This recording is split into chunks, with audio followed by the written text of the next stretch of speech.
2025년 벌써 세 번째 달이 되었습니다. 세월이 참 빠르죠. 공기도 좀 달라졌습니다. 포근한 기운을 느낄 수 있습니다. 곧 새싹이 돋고 꽃이 피는 포근한 봄이 올 것입니다. 여러분의 삶에 하나님의 따뜻한 은혜로 충만하게 되기를 참으로 기도합니다. 어느 봄날 아이와 아빠가 놀이터에서 놀고 있었습니다. 아이는 그네를 타고 아빠는 그 뒤에서 그네를 힘차게 밀어주면서 포근한 봄날을 즐기고 즐거운 한때를 보내고 있었죠. 그런데 아이가 그네를 타다가 그네를 타다 말고 갑자기 의심스러운 눈빛을 하면서 아빠에게 말하는 겁니다.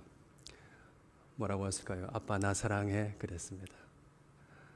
아빠는 그 말을 듣고 웃으면서 그래 아빠가 너를 얼마나 사랑하는데 그렇게 말했습니다.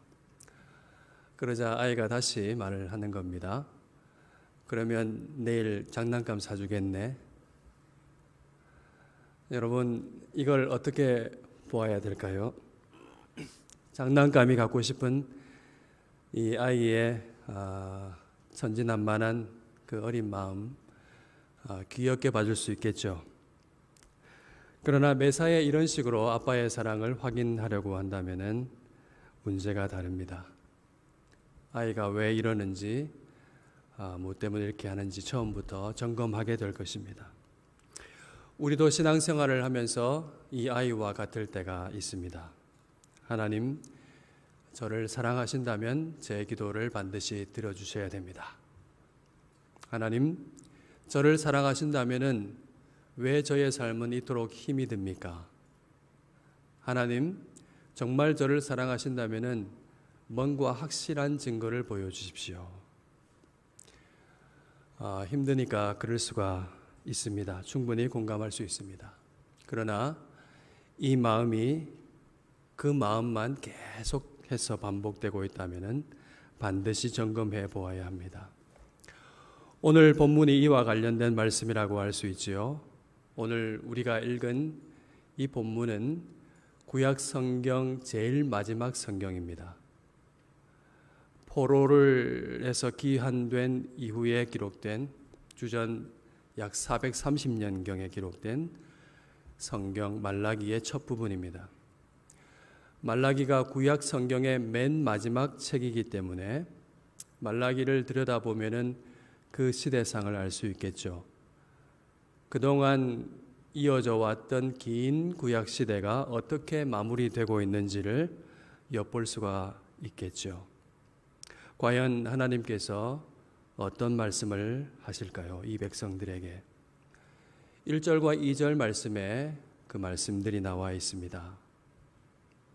하나님께서 선지자 말라기를 통해서 전하신 첫 번째 말씀은 축복이 아니라 안타깝게도 경고입니다. 그리고 그 첫 번째 말씀은 내가 너희를 사랑하였노라는 말씀입니다. 내가 너희를 사랑하였노라 이 말씀이 경고로 주어졌다는 것이 참으로 안타깝고 비극적인 일이죠. 지금 이 백성의 상태가 어떻습니까? 2절 말씀 중간을 보십시오. 내가 너희를 사랑하였노라 말씀하시자 그 즉시 이 백성이 반박합니다.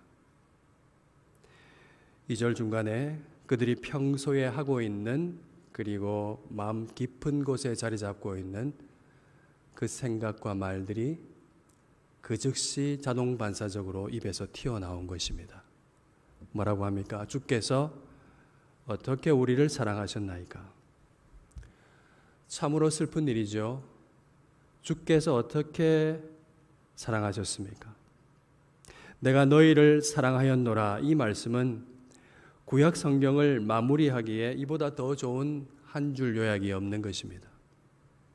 그동안 이어져 왔던 온통의 구약 역사는 하나님께서 이 백성을 끝까지 사랑하신 역사이기 때문에 그렇습니다. 이 백성이 아무리 배반하고 우상을 섬겨도 하나님은 그들을 결코 놓지 아니하시고 언약으로 약속하신 그 언약의 말씀을 맹세하시면서 하신 그 말씀을 지켜내시고 사랑하신 것입니다. 하나님은 은혜로우셨으며 노하기를 더디하셨으며 인자가 한이 없으신 하나님이셨습니다. 그들의 죄를 따라 처벌하지 아니하셨죠. 그들의 죄를 따라 처벌하셨다면 이 백성이 지금 남아있지를 않을 것입니다. 하나님께서 그 죄를 따라 처벌하지 아니하시고 동이 서에서 먼 것과 같이 그들의 죄가를 옮기셨습니다. 하나님의 심정이 이 한마디 말씀에 다 드러나 있죠. 내가 너희를 사랑하였노라. 이 백성이 포로에서 돌아와서 고향 땅에 살고 있는 그것이야말로 그 자체가 하나님 사랑의 증거인 것입니다. 그러나 하나님 너희를 사랑하였노라, 내가 너희를 사랑하였노라. 이 말씀 지금 어떻게 되어 있습니까? 이들 백성이 가장 믿을 수 없는 사실이 되고 말았습니다. 하나님께서 지금까지 한 게 뭐 있냐고 항변하는 것입니다. 말라기는요, 이런 식의 논쟁 6편을 담고 있습니다. 한이 없는 인자와 자비로 함께 하셨던 하나님임에도 불구하고 참으로 구약 역사가 이렇게 마무리되고 있다는 것, 마감되고 있다는 것을 우리에게 여실히 보여줍니다. 이스라엘 백성이 얼마나 무지하고 어리석고 믿음이 없었는가 하는 것을 단적으로 보여주는 것입니다. 그들은 왜 그렇게 하나님께 항변하고 있을까요? 바벨론에서 70년 포로 생활을 한 다음에 고향으로 돌아왔습니다. 그러나 나름대로 믿음을 보이고 온 것이죠. 70년 세월이라면은 그 땅에서 뭔가를 했어도 했을 시간입니다. 나름대로 힘들었지만 정착했을 시간이에요. 그런데 그 터전을 버리고 다시 돌아온다는 것은 가만 생각해 보니까 아직 저도 70년 못 살았습니다. 얼마나 긴 세월입니까? 믿음을 가지고 고향으로 황폐한 곳으로 돌아왔습니다. 학개 스가랴 선지자는 성전을 재건하라고 말씀을 전했습니다. 너무나 어려운 형편 가운데서도 힘들게 어렵게 성전을 재건했습니다. 그러나 약속된 하나님의 영광은 돌아오지 않고 하나님의 사랑은 눈으로 보이지 않았습니다. 그들에게는 그렇게 보였습니다. 오히려 가난과 질병과 고통만이 있었죠.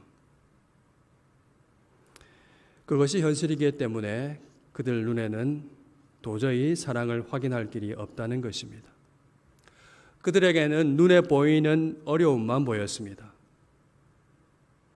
여러분, 이렇게 눈에 보이는 것만 찾게 될 때에 보이지 않는 것은 눈에 가려집니다. 귀한 것은 대개 눈에 보이지 않는다는 사실을 여러분 잘 아시죠? 예를 들어 볼까요? 여러분 영혼, 여러분 마음이 있습니다. 그런데 그 있는 것을 여러분이 내 눈으로 봤기 때문에 알고 계십니까? 그렇지 않죠. 믿음은 바라는 것들의 실상이요 보이지 않는 것들의 증거라고 하셨습니다.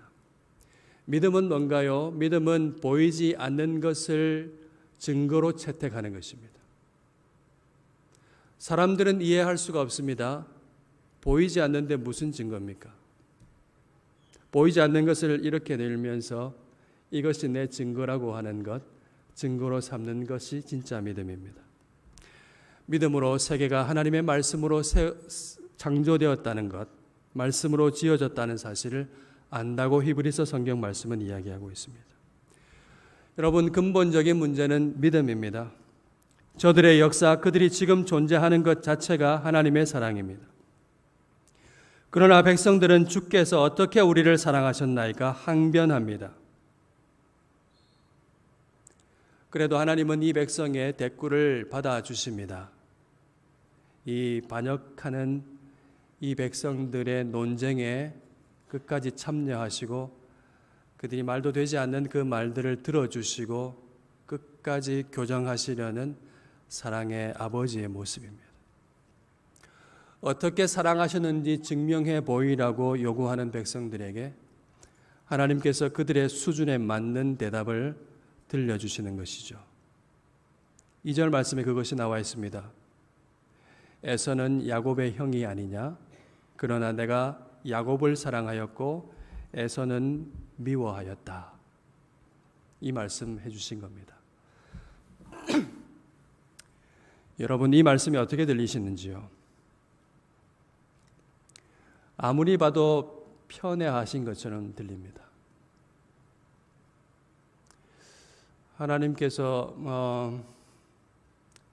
있잖아, 에서는 너의 형인데 말이야, 내가 에서는 미워하고 둘째인 너를 내가 더 사랑했단다 하시는 것 같아요. 하나님께서 편애를 증거로 내미시는 것 같아 보입니다. 여러분, 우리는 이 말씀을 어떻게 보아야 할까요? 이 말씀은 언약적 말씀으로 보아야 합니다. 이 말씀은 내가 에서는 택하지 않았고 내가 야곱을 택했다는 말씀입니다. 이것은 편애가 아니라 하나님의 주권적 선택을 말하는 것입니다. 에서는 야곱의 쌍둥이 형이었습니다. 사람의 관습 전통대로란다고 한다면은 에서가 장남이니까 장자권을 에서가 받아야 됐지요. 축복을 그렇게 받아야 했습니다. 그러나 하나님께서는 에서와 야곱이 태어나기도 전에 큰 자가 작은 자를 섬길 것이라고 말씀하셨습니다. 이삭이 리브가가 그 얘기를 말씀을 들었겠죠. 그러나 이삭은 에서를 더 좋아했습니다. 이삭은 죽을 때까지 하나님의 주권적인 선택을 인정하지 않고 끝까지 에서를 축복하려고 했습니다.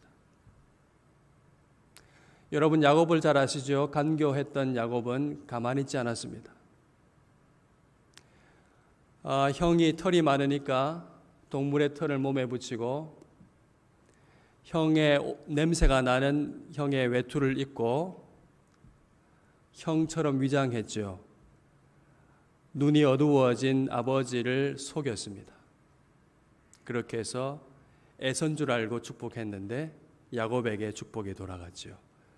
속여서 간교하게 그 축복을 받아냈습니다.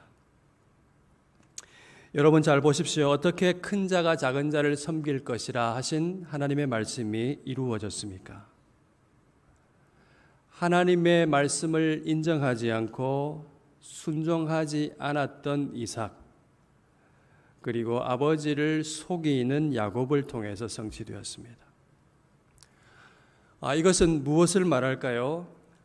아무리 인간이 꾀를 내고 불순종할지라도 하나님의 말씀은 그 뜻대로 이루어진다는 사실을 단적으로 보여줍니다.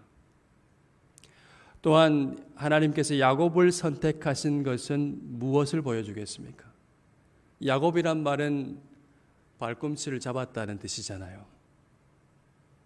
태어나기 전부터 경쟁하는 겁니다. 내가 먼저 나가겠다는 것이죠. 간교한 사람입니다. 아주 계획이 치밀한 사람입니다. 하나님께서 이렇게 간교한 야곱을 선택하셨다는 것은 무엇을 보여줍니까? 하나님은 선택은 인간의 권리나 전통이나 도덕적인 자질을 조건으로 하지 않는다는 것을 보여줍니다. 야곱은 사랑받을 만한 게 있어서 선택이 된 것이 아닙니다. 그에게 뭔가라도 좋은 것이 있기 때문에, 탁월한 것이 있기 때문에 선택된 것이 아닙니다. 하나님께서 주권적으로 그를 선택하신 것입니다. 하나님의 사랑은 조건이 없습니다. 선택은 예수님께서도 말씀하셨습니다. 누가복음 10장 21절 말씀이죠.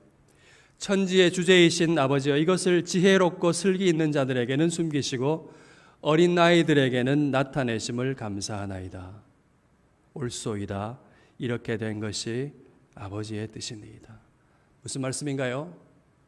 하나님의 뜻, 하나님의 복음을 그렇죠. 스스로 지혜롭고 슬기 있는 자처럼 여기는 교만한 사람들에게는 감추어지고, 그 대신 아무것도 아닌 것으로 인정하며 어린아이와 같이 겸손한 이 사람들에게는 하나님의 뜻이 명백히 알려졌다는 말씀입니다.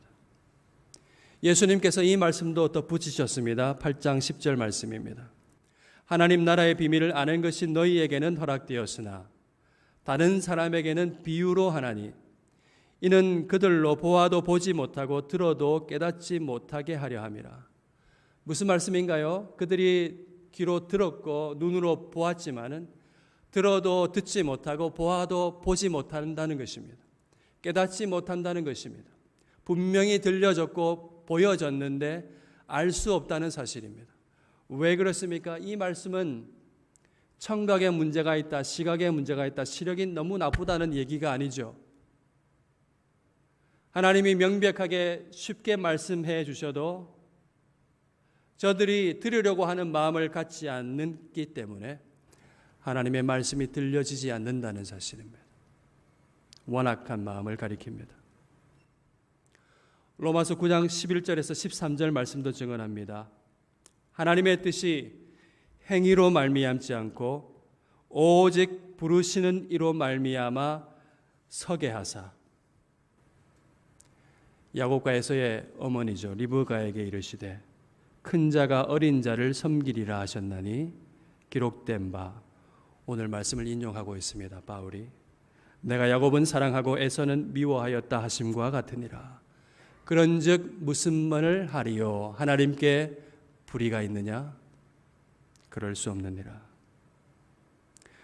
무슨 말입니까? 하나님의 뜻이 인간의 행위가 아니라 오직 부르시는 하나님으로 말미암아 하나님의 뜻이 서게 하시려고 주권적으로 선택하셨다는 것입니다.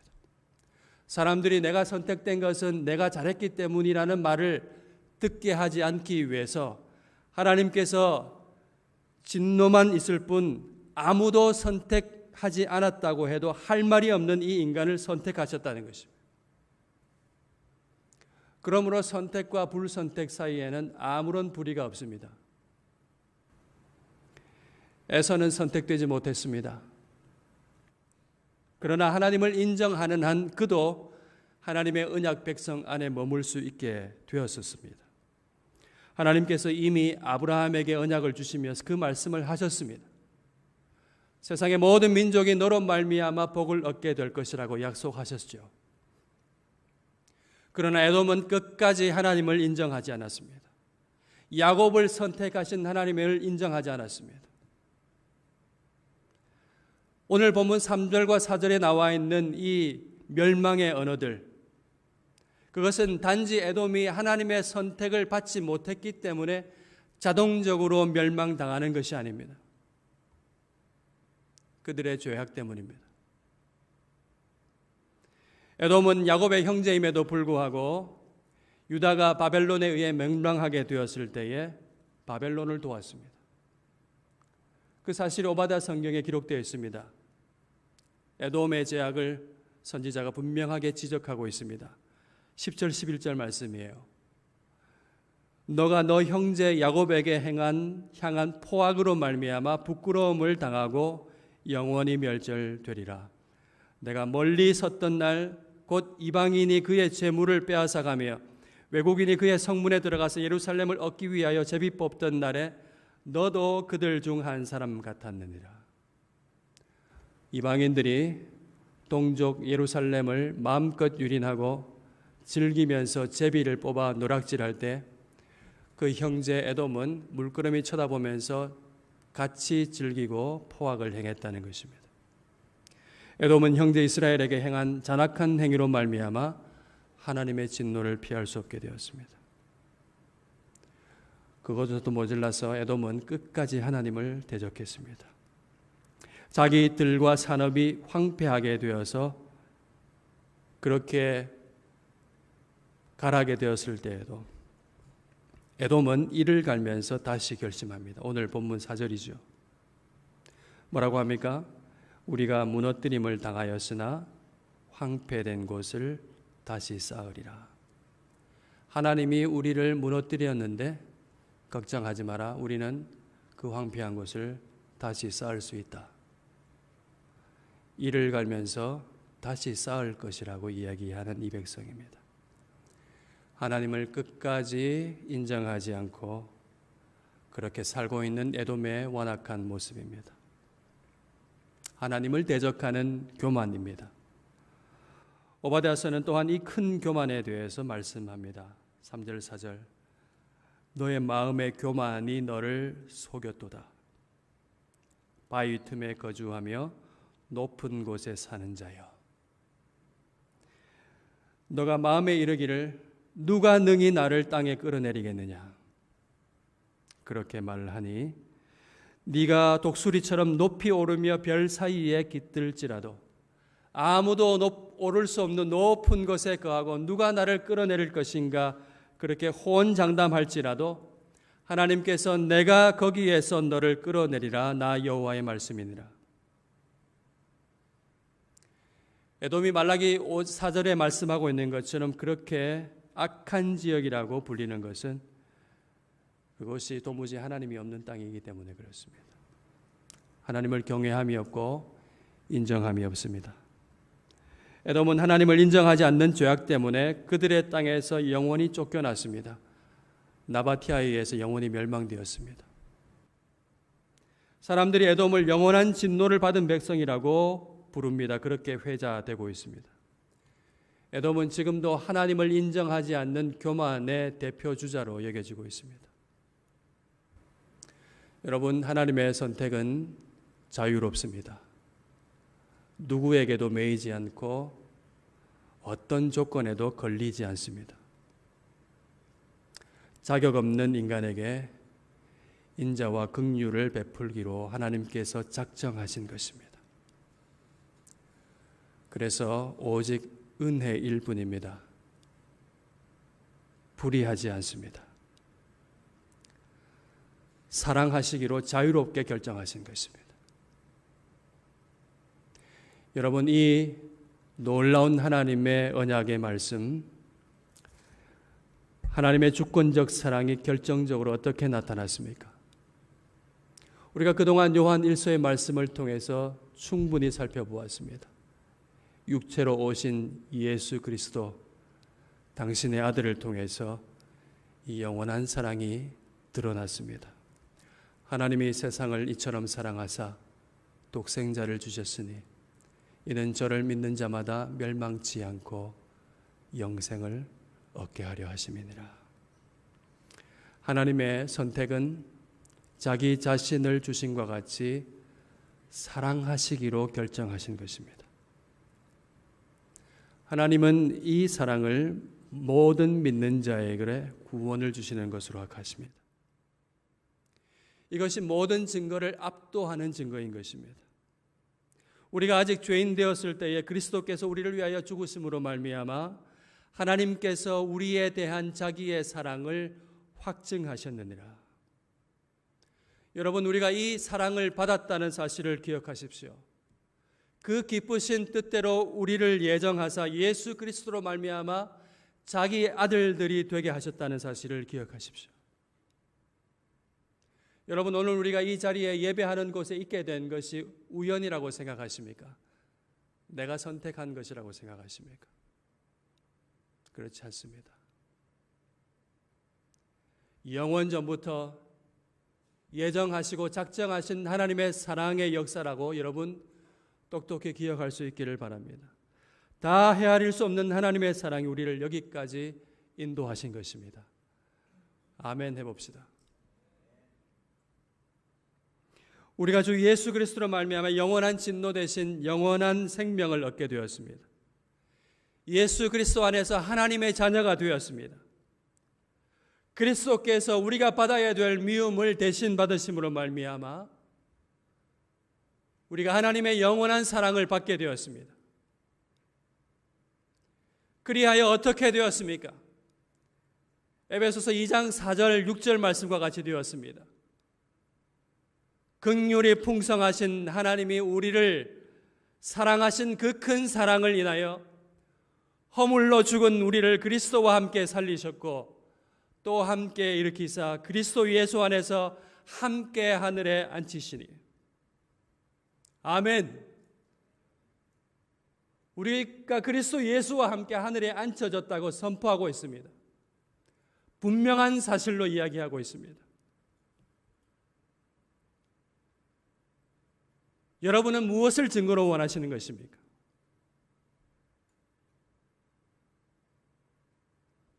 내가 너희를 사랑하였노라. 이 말씀만으로 충분하십니까? 이 말씀만으로 아멘 하실 수 있습니까? 아니면 압니다. 알아요. 맨날 똑같은 말 하시죠.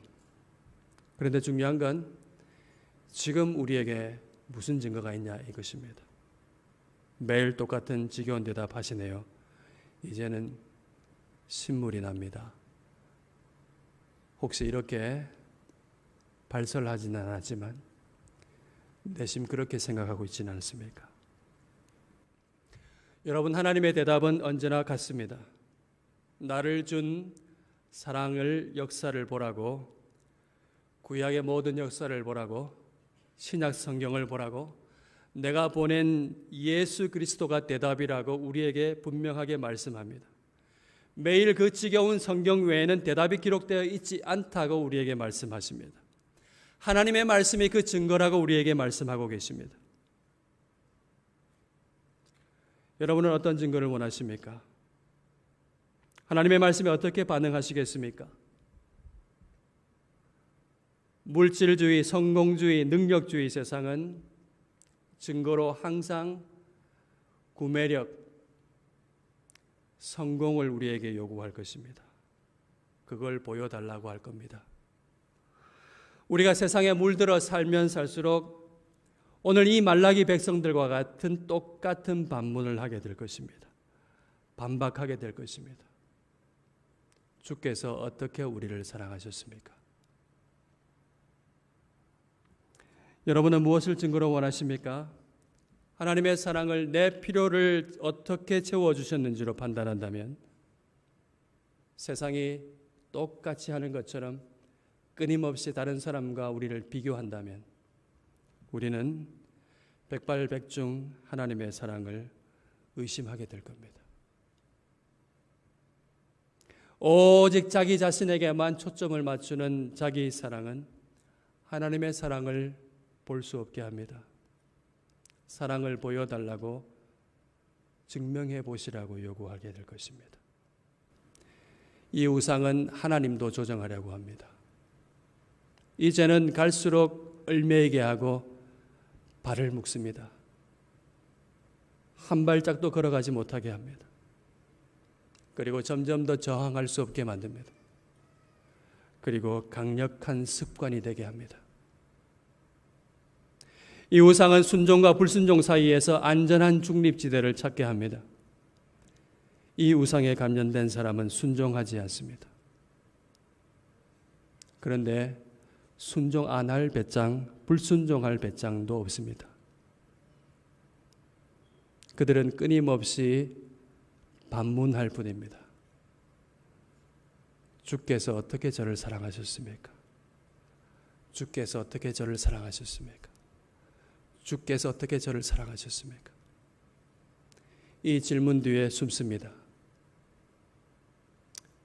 그 욕망은 끝이 없기 때문에 아무리 말씀하셔도, 아무리 들려주어도, 아무리 보여주어도 질문에 대한 대답은 어디서도 들을 수 없습니다.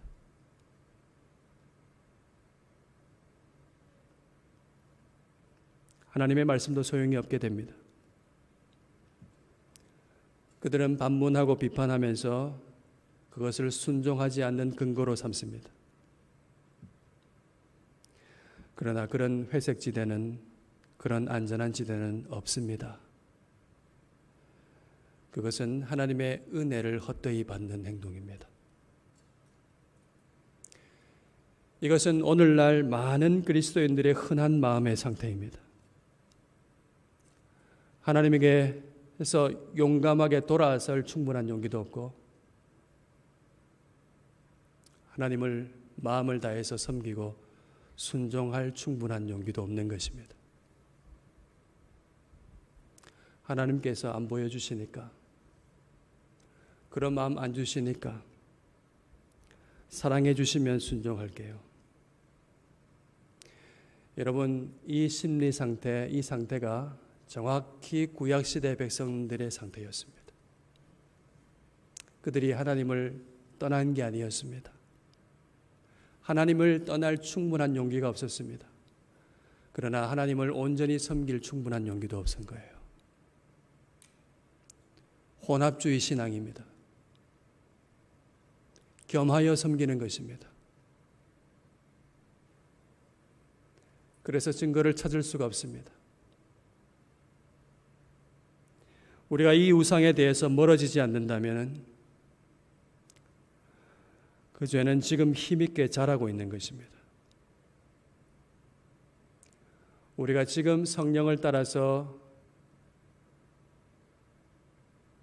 때로는 쩔뚝거리고 삐뚤삐뚤 걸어갈 수도 있겠지만은 같은 방향을 보며 한 걸음 한 걸음 옮기지 않고 있다면은 우리는 반대 방향으로 걷고 있는 것일지도 모릅니다. 여러분, 반문하기 전에 하나님의 사랑을 깊이 생각하십시오. 우리에게 결코 변함이 없으신 신실하신 하나님의 사랑이 부어지고 있다는 사실을 여러분 기억하십시오. 변함이 없으신 1.1획의 말씀도 변치 않는 그 영원하신 신실하신 회전하는 그림자도 없으신 하나님의 그 말씀을 신뢰하시고 그 말씀 속에서 증거를 얻을 수 있기를 바랍니다. 예레미야 애가 3장 22절 23절입니다. 예레미야가 멸망해 버린 그 도성을 바라보면서 눈물을 흘리며 탄식하는 그 애가의 한 부분입니다. 그런데 이 예레미야는 그 아무것도 없는 황폐된 도륙된 이 백성, 이 도시를 보면서 그래도 소망을 하나님께 둡니다. 영원하신 하나님의 사랑을 믿은 것입니다. 여호와의 인자와 긍휼이 무궁하심으로 우리가 진멸되지 아니함이니이다. 이것들이 아침마다 새로우니 주의 성실하심이 크시도소이다. 이사야 55장의 말씀입니다. 내 입에서 나가는 말도 이와 같이 헛되이 내게로 되돌아오지 아니하고. 이 11절 말씀 앞에 있는 10절이요. 어떤 얘기하냐면 눈과 비가 하늘에서 내리는데 이 눈과 비가 하늘로 거꾸로 되돌아가지 않는다는 겁니다. 눈과 비가 하늘에서 내려가지고 땅을 적셔서 싹이 나게 하고 잎이 나게 하고 곡식이 자라나게 돼서 먹는 자들의 양식이 되게 하셨다는 것입니다. 하나님의 말씀이 결코 말씀하신 그분께로 반사되어서 되돌아오지 않는다는 말씀입니다. 하나님의 말씀이 말씀하여졌기 때문에 하나님의 그 기뻐하시는 뜻은 이루어지며 내가 보낸 그 모든 일에 형통할 것이라고 말씀합니다. 그래서 어떻게 됩니까? 너희는 기쁨으로 나아가며 평안히 인도함을 받을 것입니다. 산들과 언덕들이 너희 앞에서 노래를 바라고 들의 모든 나무가 손뼉을 치게 될 것을 보게 될 것입니다. 여러분, 이 약속의 말씀을 여러분 마음 깊숙한 곳에 새겨 놓으시기를 바랍니다. 여러분, 이 약속의 말씀을 증거로 붙잡으시기를 바랍니다. 우리가 그동안 여러 번 이 말씀을 읽었습니다. 로마서 8장의 말씀입니다. 함께 읽겠습니다. 그런즉 이 일에 대하여 우리가 무슨 말하리요? 만일 하나님이 우리를 위하시면 누가 우리를 대적하리요? 자기 아들을 아끼지 아니하시고 우리 모든 사람을 위하여 내주신 이가 어찌 그 아들과 함께 모든 것을 우리에게 주시지 아니하겠느냐. 아멘. 그리고 그 다음 말씀입니다. 힘차게 읽읍시다. 그러나 이 모든 일에 우리를 사랑하시는 이로 말미암아 우리가 넉넉히 이기느니라. 내가 확신하노니 사망이나 생명이나 천사들이나 권세자들이나 현재일이나 장래일이나 능력이나 높음이나 깊음이나 다른 어떤 피조물이라도 우리를 우리 주 그리스도 예수 안에 있는 하나님의 사랑에서 끊을 수 없느니라. 하나님은 그 기쁘신 뜻 가운데 여러분을 사랑하시기로 결정하셨습니다. 우리의 삶은 흔들릴지 모르겠지만은 영원하신 사랑의 하나님 안에 있습니다. 우리는 주님 안에서 영원한 생명을 누릴 것입니다. 누가 뭐라고 해도 하나님의 사랑이 이길 것입니다. 내가 너희를 사랑하였노라 하시는 하나님의 말씀을 신뢰하십시오. 영원 전부터 우리를 사랑하신 하나님, 앞으로도 우리를 영원히 사랑하시고 우리를 맞아들이실 것입니다. 우리가 연약해서 때로는 하나님의 사랑을 의심할 때가 있습니다.